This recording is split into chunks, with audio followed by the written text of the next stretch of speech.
Hello, everyone. Welcome to the Safe House, brought to you by the Safe House Initiative. I'm Jeff Edwards, co chair of the Safe House Initiative, and your host for today's podcast. Today, we kick off our Cyber Insurance Summer Series. Last week, we had the pleasure of getting acquainted with my series co host, Tawana Johnson, who is Brisboy's Vice Chairman of Data Privacy and Cybersecurity. Not only did she help us understand the importance of her role as a breach coach, but she shared with us her inspiration for creating this series. So today, our journey into the world of cybersecurity begins. Tawana, where do we start this adventure? Well, Jeff, today we are talking with Steven Schwartz, the Chief Insurance Officer at Safe Security and a recognized thought leader in the cyber insurance industry. And Steven is going to talk to us today about cyber risk quantification. Hi, Thanks. Steven. Hey, Tawana. Hey, Jeff. Thank you guys so much for having me. Thanks, Stephen, for joining us. Can we just kind of start by introducing yourself to our audience and tell us what you do? Absolutely, Tawana. So, as you shared, I'm the Chief Insurance Officer at Safe Security. I lead insurance at Safe, and where driven from our customer demand, our CISO, CIO partners who had felt the pain of the cyber insurance renewal cycle. Most of my background comes from large, complex commercial insurance, and then the last decade plus deeply immersed at the intersection of how organizations seek to quantify and manage cyber risk at the organization and bridge that otherwise disparate gap as to how that risk is ultimately transferred and underwritten via cyber insurance. So I've been in the space very deeply for many years, and it's exciting to see that that the industry is evolving. Although the insurance industry is sometimes like the Benjamin Buttons of innovation, and not necessarily known for speed, but we're getting there, right? Well, that's a great segue, Stephen, into my next question. You touched on, the cyber risk quantification piece that should be happening before going into the process of buying a cyber insurance policy. Can you kind of elaborate a little bit more on what cyber risk quantification is? Absolutely. To really simplify it, because cybersecurity is very technical. If I'm a board member, if I'm a CEO, CFO, and our security leader or our third party MSP provides me a report saying that we resolved 1,000 vulnerabilities and our risk is amber versus red, like what does Hmm. it mean for the business? And when you also think about what's gone on, and I'm going to get a bit deeper into CRQ in a minute here, but historically, what's gone on, as it relates to how organizations procure cyber insurance and the limits that they procure in that same regard is has been really like looking at their revenue, and somewhere between 5 to 10% of their revenue compounded with asking their broker, well, what limits are my peers buying?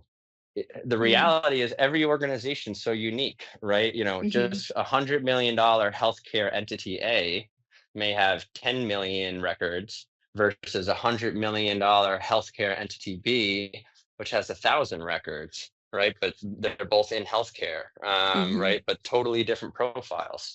And where cyber risk quantification comes into play is, by really, I think of it as translating, what can be very complex from the external threat landscape, the controls that you have in place, and really what's at risk. What are the crown jewels, right? That's going to impact the organization, and whether that's from a certain set of sensitive data, right? Or from a business interruption perspective, if we're an organization that is relying upon a third party vendor in order to operate our business, right? How do we start to understand what is our potential value at risk, and the likelihood of a particular event occurring, so that we can take a more data driven strategic approach to determining what is an appropriate limit, right? How much risk do we want to mitigate versus transfer versus accept, right? And then we have that residual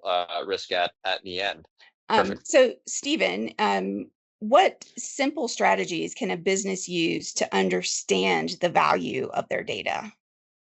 Yeah, really, really great question, Tawana. So when we think about the value of data, and I'm going to mention, an organization here, which anybody who is interested in CRQ, if you're not already familiar, you should be familiar with the FAIR Institute and the FAIR methodology. FAIR stands for Factor Analysis of Information Risk.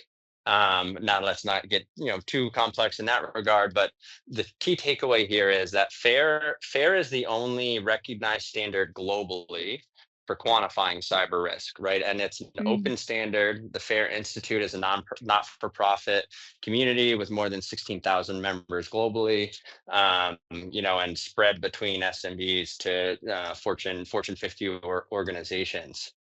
Now, if we take a step back, and the frame, FAIR, there's a lot of free resources, right, and helps provide, the template for an organization to get started along this path, right? And because to your point in question, you know, before even getting to the value, right, of data and whatnot, I think if we take a step back, there's a misunderstanding of what's an actual threat versus a vulnerability versus an asset, right? And just having that understanding, right, between what is an asset, right, is something that a threat actor would be trying to exploit, such as a vulnerability in the system, and the threats, right, are like the potential sources of harm. Are they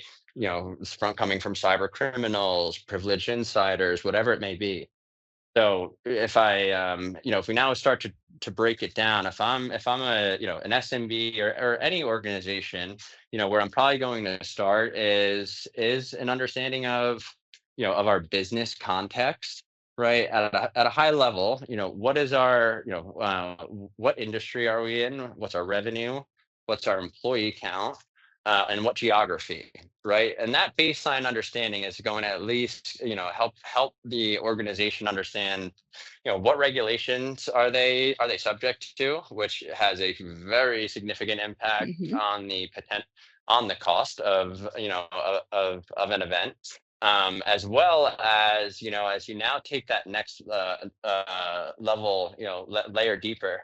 How many sensitive PII records, does the organization process or store?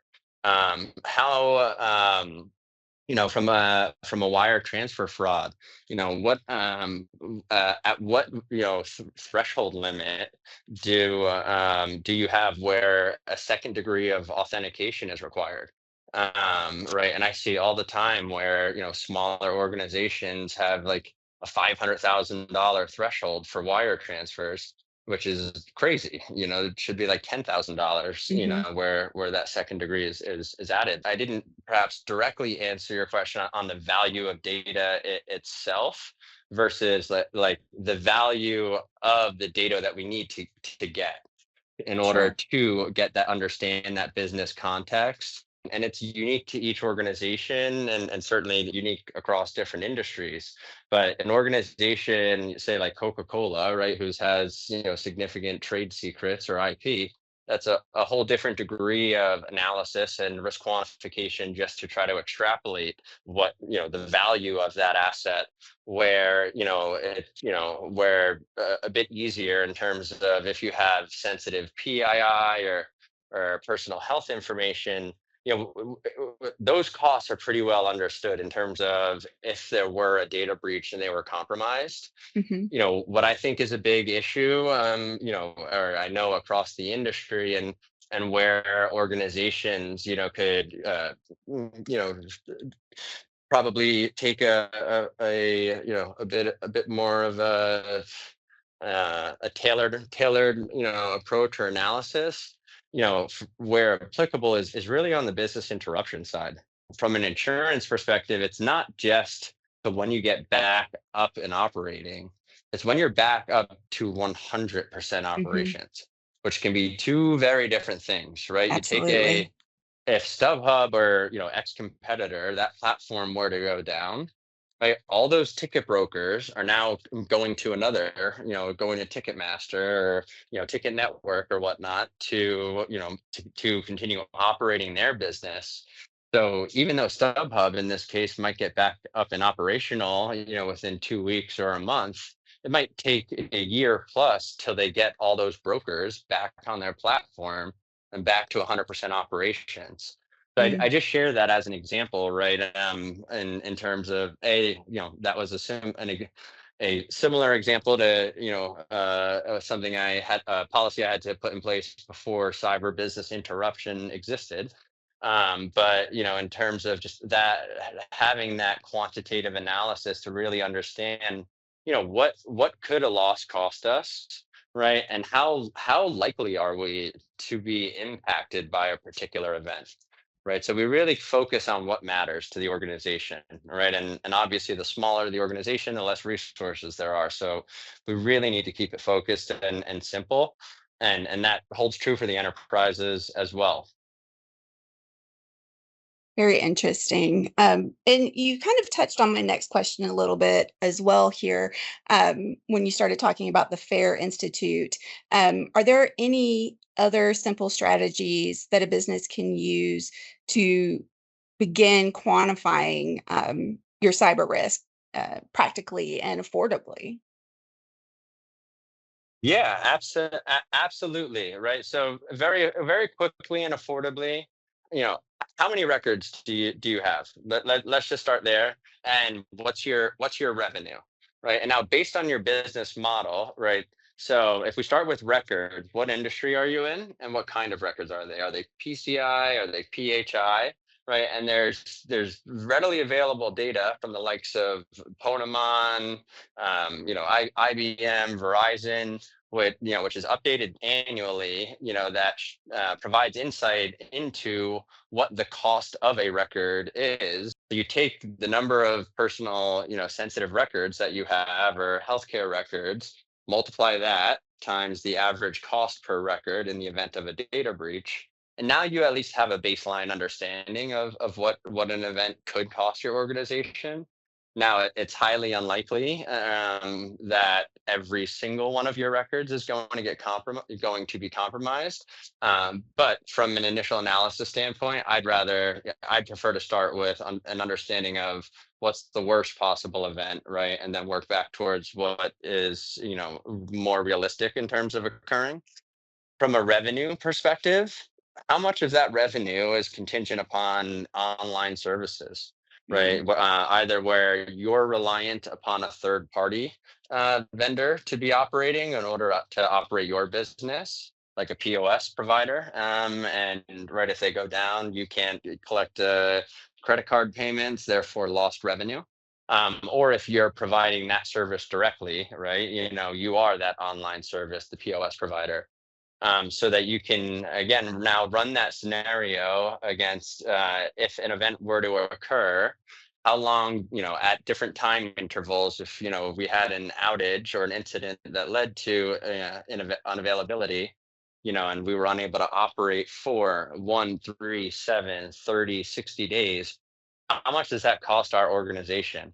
Right. And again, because these are all insurable, right? And Sure. helps us again align towards a data driven process in terms of adequate insurance limits, while keeping this very easy and light. I mean, this could be done in 20 minutes, as long as you have a baseline understanding of the hardest part here is probably figuring out the number of records that you have as an organization. That seems like a good starting point for sure. As a business is going through that process, what are some common cyber risks that you see that are typically overlooked? Yeah, really, um, very good quasi-loaded question. I think it depends on the size and sophistication of the organization.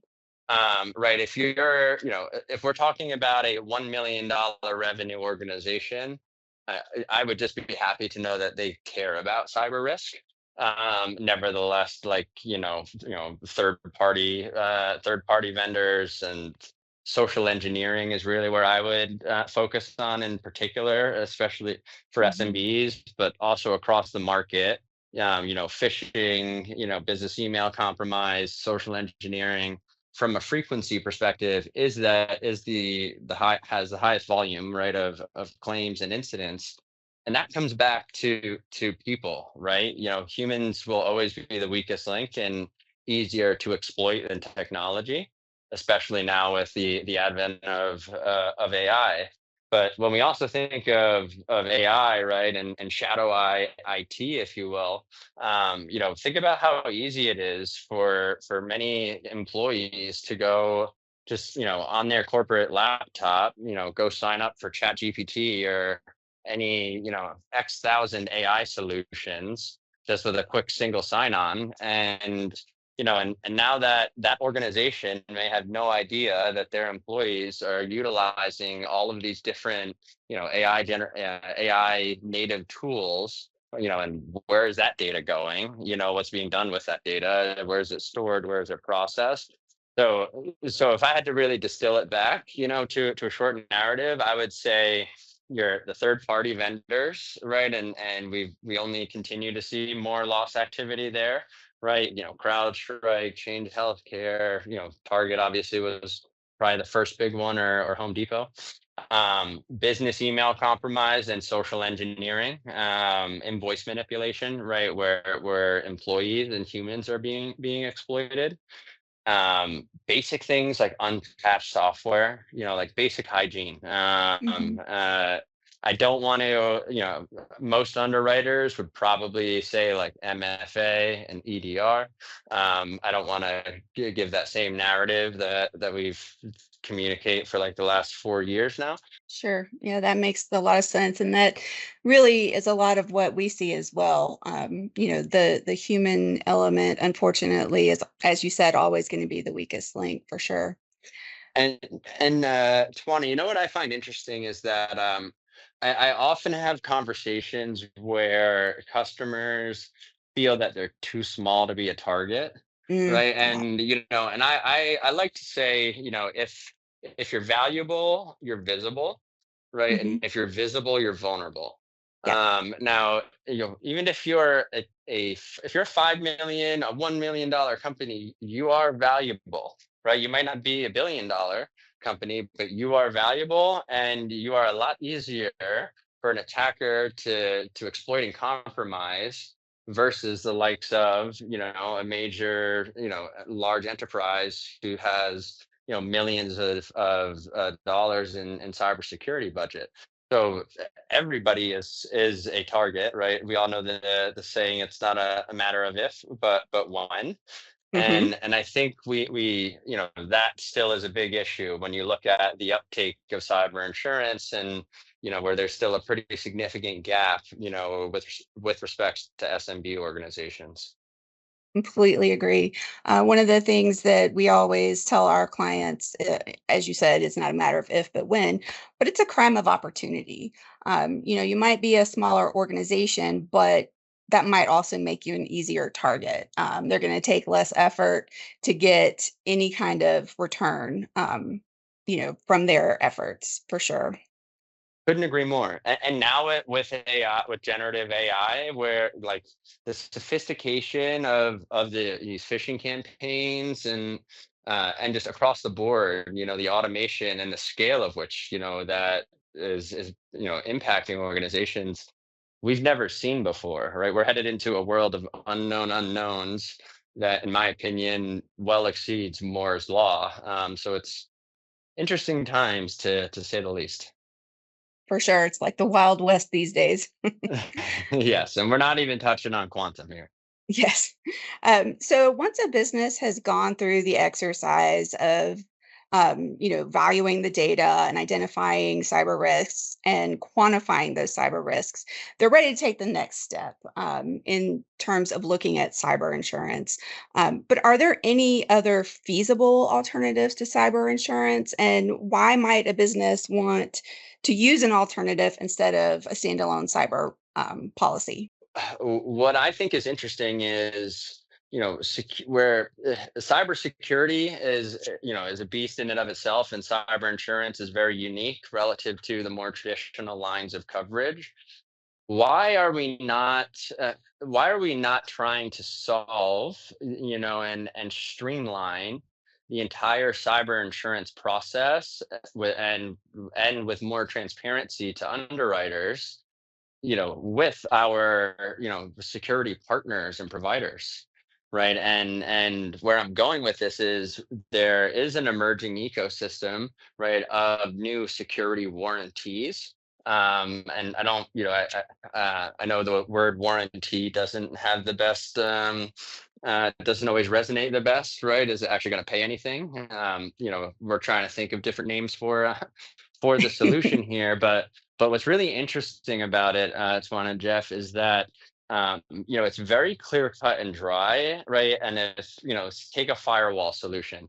If our firewall fails to prevent unauthorized access, which leads to a business email compromise or which leads to a data breach, we will, pay you why. It's like an if-then statement, right? And that is, it's a that insurance or warranty here, which is, it's not technically insurance, but it is, right? It's a financial guarantee, right, in the event of a loss or certain event occurring.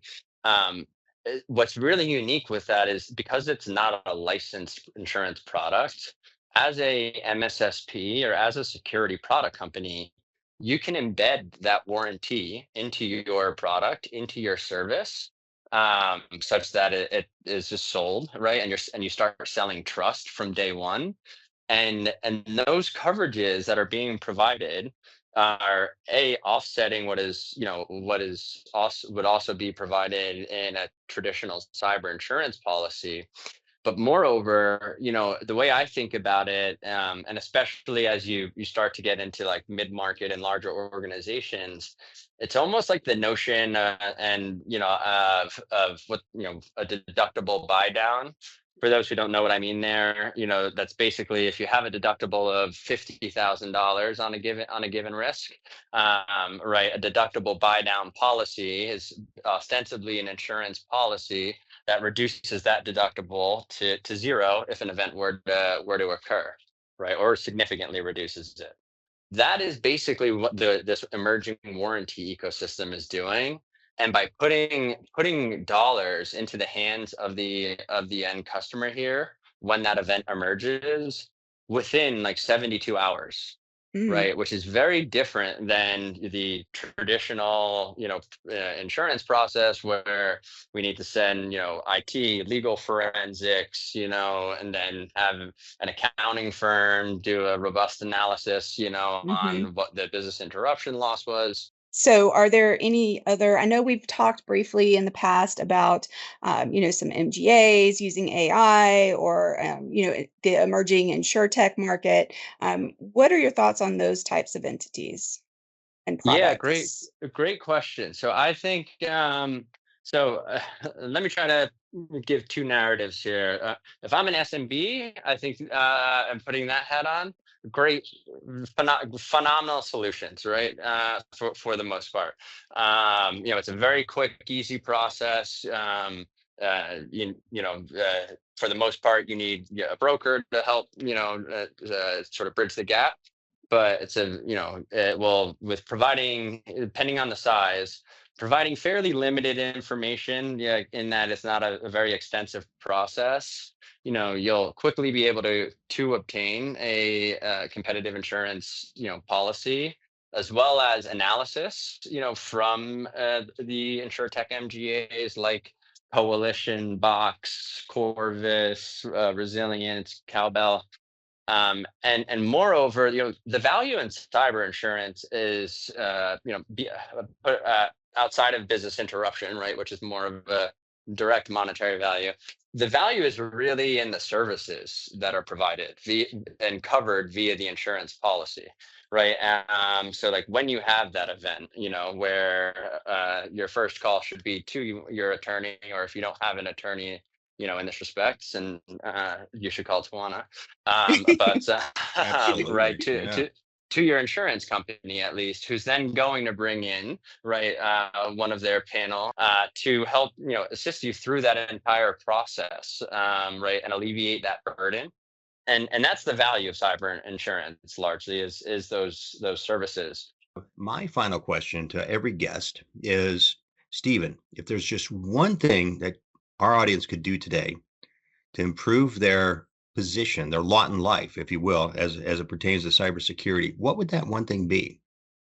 Like if you really want to start to make smarter decisions and you want to drive change as an IT or security leader, then you need to start to quantify the risk, right? Because then Mm, that conversation with your CEO, with the board, it stops becoming a conversation about an IT problem or IT, yeah, but we're talking in the language of dollars and cents, yeah, and that the board resonates with. yep. And that's how you start to drive change within like an enterprise organization as a security leader.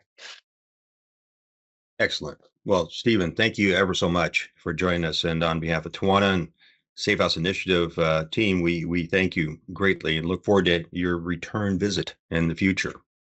Oh, thank you guys. Thank you both so much for having me. I'm a huge fan of the Safe House Initiative, and I'm excited to get involved more intimately, and see what we can also do with the Fair Institute together. And I welcome the opportunity to come back on the show.